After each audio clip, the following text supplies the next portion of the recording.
استخارہ کے خلاف عمل کرنا۔ استخارہ کے خلاف عمل کرنے کا کیا حکم ہے؟ اگر ایسا ہو گیا ہو تو کیا کریں؟ شیخ عبد الرحمن صاحب۔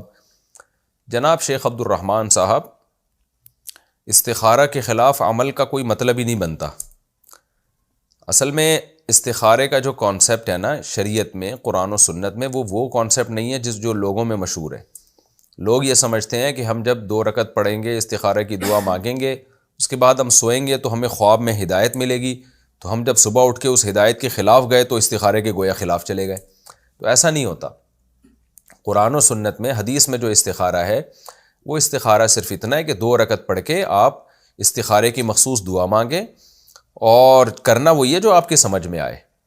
تو استخارے میں آپ کو کوئی گائیڈنس نہیں ملتی، کوئی رہنمائی نہیں ملتی۔ استخارہ اللہ سے دعا مانگنے کا نام ہے۔ لیکن یہ دعا اتنی اہم ہے کہ اس کی ورڈنگ بھی نبی نے سکھائی، اور بہت تاکید کے ساتھ بتایا کہ ان الفاظ کے ساتھ اس طریقے سے جو دعا کرے گا اللہ اس کو ناکام نہیں کرتے۔ تو اس لیے دعا مانگنے کے بعد پھر کرنا وہی ہے جو اپنی سمجھ میں آ رہا ہے۔ تو بس جو بھی کریں گے انشاءاللہ اس میں اللہ تعالیٰ خیر و برکت دے گا، لیکن کرنا وہ ہے جو سمجھ میں آ رہا ہے۔ مشورہ بھی لیں لوگوں سے، اس کے بعد ایک رائے قائم کریں، تو وہ رائے پر عمل کریں آپ۔ تو اس میں استخارے کی مخالفت بھی نہیں ہو رہی، حمایت بھی نہیں ہو رہی، کیونکہ استخارہ کوئی بتا تھوڑی رہا ہے آپ کو کہ یہ کرنا ہے کہ نہیں کرنا۔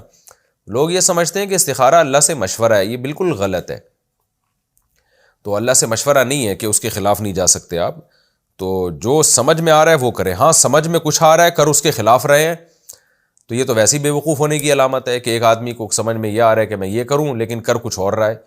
تو یہ تو استخارہ نہ بھی ہو تو آپ کو نقصان ہوگا، کیونکہ جو چیز سمجھ میں آ رہی ہے، مشورہ کرنے کے بعد، لوگوں سے رائے لینے کے بعد ایک بات آپ کی سمجھ میں آ رہی ہے کہ مجھے یہ کام کر لینا چاہیے لیکن پھر بھی نہیں کر رہے، تو استخارہ کیا ہوا ہو یا نہیں کیا ہوا، دونوں صورتوں میں غلط ہو جائے گا نا۔ یہ انسان عقل مند وہی ہوتا ہے جو اس کی جو سمجھ میں آ رہا ہوتا ہے وہ وہی کر رہا ہوتا ہے۔